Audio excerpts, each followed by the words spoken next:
Hello everyone, welcome to Kitchenmore. We are now in English 7 Quarter 1 Week 3. We'll learn how to understand poems better using 3 powerful tools, and they are context clues, affixes, and knowing the author's role. Let's dive in. Here is our learning competency. Analyze the maxims, universal truths, and philosophies presented in the literary text as a means of valuing other people and their various circumstances in life.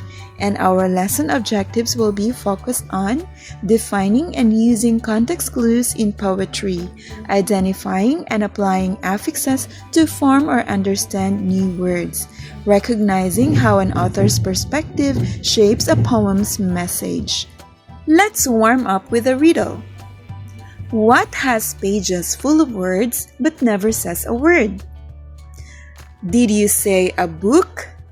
Then you got it right. Books and poems don't talk, but they speak to us through meaning.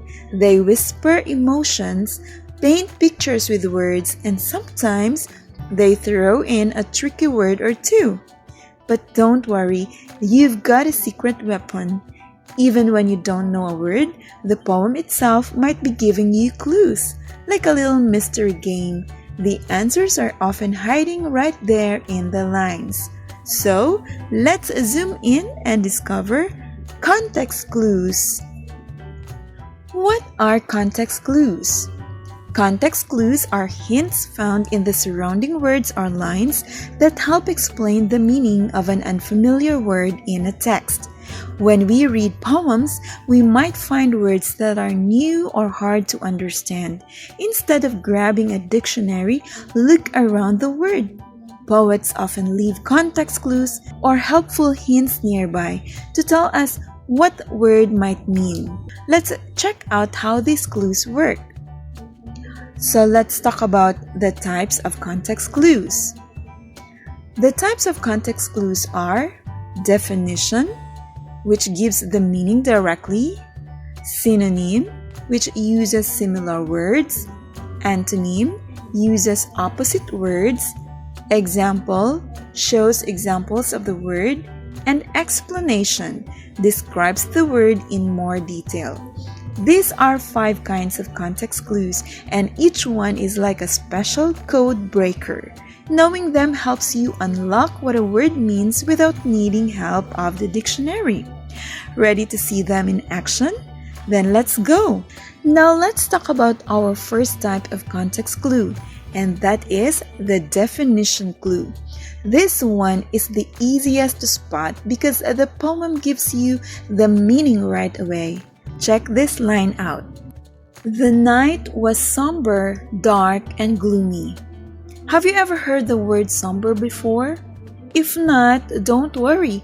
Look at what follows it. Dark and gloomy. That's the definition right there in the same sentence. This is an example of a definition clue in action. The poet wanted you to understand what somber means, so they added a quick explanation right next to it. It's like the poem is saying, "Hey reader, here's a new word, and by the way, this is what it means." So when you see a new word in a poem, ask yourself, is the meaning already right here? If it is, congratulations, you've just used a definition clue like a poetry pro. Next up, we have the synonym clue. A synonym clue is a word with a similar meaning used near the difficult word. This one's like having a twin word right beside the tricky one.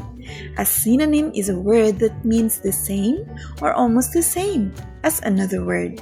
Let's take a look at this example at this line. The child was elated, filled with joy and happiness. Elated means sound, fancy, or unfamiliar, right? But then, the poem gives us a big hint. It adds filled with joy and happiness. That's the poet's way of saying, hey, if you don't know elated, here are 2 easier words to help you out. So now we know that elated means super happy, joyful, or thrilled. So here's a tip for you. When you bump into a word you don't know, keep reading the line. If you spot a familiar word right after it that feels similar, boom, you've already found a synonym clue. It's like the poem is giving you a mini vocabulary lesson without you even noticing. Now let's move on to our next clue type, which is the antonym clue. An antonym clue is an opposite word is used to show contrast. Now this one is a bit of a trickster. Instead of telling you what a word is, it tells you what the word is not. An antonym is a word that means the opposite. And when poets use antonyms in a line, it can help you figure out the meaning by showing contrast. Here's an example. Unlike the sunny season, the rainy days were dreary and dull. Now, since we are in the Philippines, we know that the sunny season is full of light, brightness, and outdoor fun. Trips to the beach, clear skies, and summer adventures. But the line compares it to the rainy days and uses the word dreary to describe them. So here's the clue. The poet says, unlike the sunny season, that's a big hint that the next part is the opposite. If sunny days are cheerful and fun, then dreary must mean the opposite. It's gloomy, sad, or lifeless. And dull adds to that meaning too. And here's a tip for you. Watch out for words like unlike, but, instead, or however. They often signal an antonym clue, which means you can discover a word's meaning by thinking about its opposite. So the next time you're stuck on a new word, flip it around. What's the opposite? That might just give you the answer. Let's explore another kind of clue, the example clue. This one is super helpful because the poem gives you a list of examples that explain the meaning of a tricky word. Take a look at this line.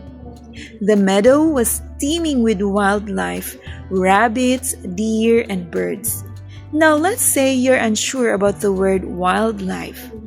What does that mean? But wait, right after that word, the poem gives us some help. Rabbits, deer, and birds. Those are animals you find in nature, not in houses or cities. So now, you can guess that wildlife means animals that live freely in the wild, like in forests, fields, or jungles. So here's a tip for you. If a poem uses a word you don't know and then gives a list of things after it, that list is your clue. It's like the poet is saying, here's a new word, and here's what I mean by it. Now you're really getting better and better at uncovering meanings hidden in the lines of poetry, and that's an advance congratulations for you. Here comes our final type of context clue, the explanation clue. This one is like the poet is painting a picture for us, using extra words and details to help us understand the meaning of a tricky word. When we say explanation clue, the word is described in more detail within the same sentence. Let's read this line together. The ancient tree, a giant oak with sprawling branches, stood tall. Let's focus on the word ancient. If you're not sure what that means, don't worry. The poet has your back. They give us a clue right after it. A giant oak with sprawling branches. Can you picture that? A huge, old-looking tree with branches spreading out in all directions? That's a lot of detail. From that description, we can tell that ancient means very old, wise-looking, or from long ago. It might even remind us of the trees we see in the province that have been standing for generations, full of stories and secrets. Here's a tip for you. When you find a new word, look at the sentence again. Does the poem explain it in more detail using descriptive words? If yes, that's an explanation clue. Think of it as the poet saying, I won't just tell you the word, I'll show you what it looks like. So there you go, you're becoming a true meaning seeker, using every line, phrase, and clue to unlock the magic of poetry. You've just learned how to use context clues like a poetry detective, spotting definitions, synonyms, opposites, examples, and explanations to unlock the meaning of tricky words. But guess what? Sometimes the clues to a word's meaning are hidden inside the word itself. That's right. Some words come with built-in hints, and those hints are called affixes. Let's break it down. What are affixes? Affixes are word parts added to a root word to change its meaning or form. These are tiny pieces of letters that can change the whole meaning of a word. Think of a root word like the base of a tree, strong and plain. Affixes are like the branches that grow from it, giving the tree new shapes and meanings. Let's tackle the 4 types of affixes. We have the prefix, suffix, infix, and circumfix. Let's start with the prefix. This goes at the beginning of a word. A prefix is like a head start. It's a few letters added before a word to change its meaning.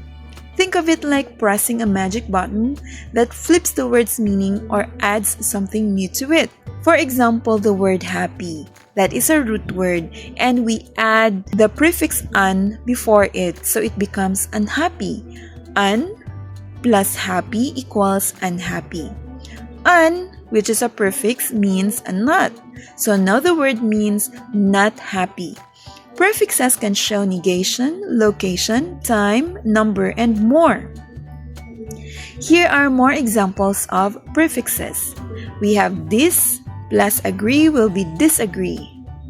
Pre plus view is preview. Re plus play is replay. Over plus cook is overcook. So see, the words changed its meaning when we added the prefix before the root word. Next, let us have the suffix. Suffix goes at the end of a word. A suffix comes after a word like a little tail, and it can do all sorts of cool things.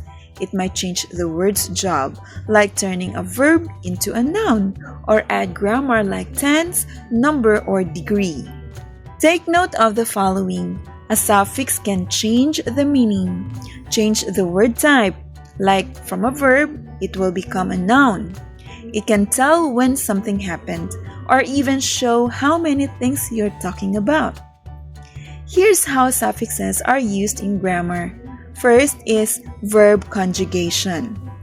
Like work becomes worked. It tells us when the action happened, and in this case, it's in the past tense. Suffixes can also be used in grammar to show plurality. For example, the word fox will become foxes. Now we know that it's more than one, that is plural. Then we can also use suffixes to show possession, like Juliana becomes Juliana's. It shows that something belongs to her or belongs to Juliana. Another is reflexive pronouns, like them becomes themselves.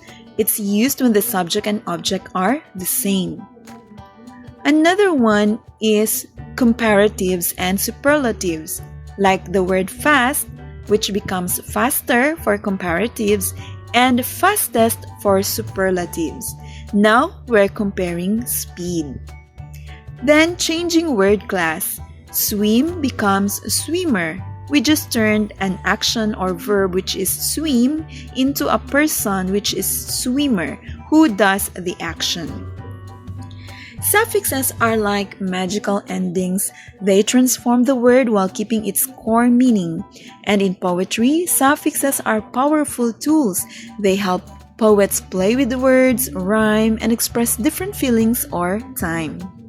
Let's tackle the example of suffix. Here, the root word is happy and we add the suffix ness. So it will become happiness. Happy plus ness equals happiness. Now, we've just turned an adjective happy into a noun, and that is happiness.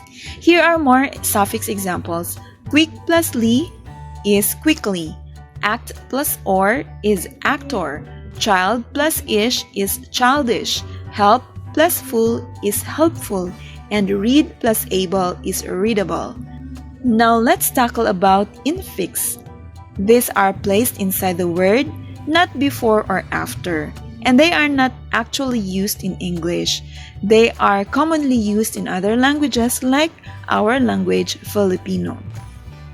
For example, in Filipino, sulat becomes sumulat. Goes inside to show someone is doing the action. So while you won't find them in English poems, it's still cool to know they exist, especially if you speak multiple languages. Here are more infix examples in Filipino. Bili, bumili. Kain, kumain. Kuha, kumuha. Tawag, tumawag. Tawa, tumawa. This time, let's talk about circumfix. It goes around the word, prefix plus suffix pair. A circumfix wraps around a word, and it's like putting the word inside a sandwich of meaning. English rarely uses this, but we do have a few examples where a prefix and suffix always go together to give the word a new function or feeling. For example, in as the prefix, light as the root word, plus n as the suffix, is enlighten. This word now means to give light or understanding. It's not super common, but when it's used, it makes the word feel more powerful or expressive. Here are more examples of circumfix. They are rare but real. Like M plus bold plus N is embolden. N plus rich plus N is enrichen. N plus slave plus N is enslaven. M plus bitter plus N is embitteren. N plus dear plus N is endearen. So now we know context clues help us figure out what tricky words mean, and affixes help build new words or change their forms. But who's the genius behind all these poetic choices? Every word, every suffix, every image in a poem was chosen by someone, and that someone is the author. And it's time we meet the mind behind the magic. Let's discover how knowing the author helps us understand the heart of the poem even better. Who is the author? The author is the person who creates the poem, bringing their ideas, emotions, and beliefs into the writing. The author is the real person behind the poem. The author isn't just someone who puts fancy words together. No, that's not. They're someone who feels deeply, thinks carefully, and chooses every word with a purpose. The author uses poetry to share their thoughts, express their emotions, explore their beliefs and truths. Imagine this. You read a poem about sadness. The words feel heavy and slow. That's not just poetry. It's the author's voice, their real emotions written on the page. Sometimes, authors write about love, family, struggles, dreams, or memories. The person becomes like a little piece of their heart. So the next time you read a poem, ask yourself, what is the author feeling? What are they trying to tell me? Understanding who the author is helps you understand the poem more deeply, like unlocking a secret message hidden between the lines. And that wraps up our lesson. Today you learned what context clues are and how to use them, how affixes change meaning, why the author's role is important. If you enjoyed this video and it helped you understand poetry better, don't forget to like, share, and subscribe to KITCH for more fun and easy lessons just like this. Keep reading, keep imagining, and keep writing. See you! Bye!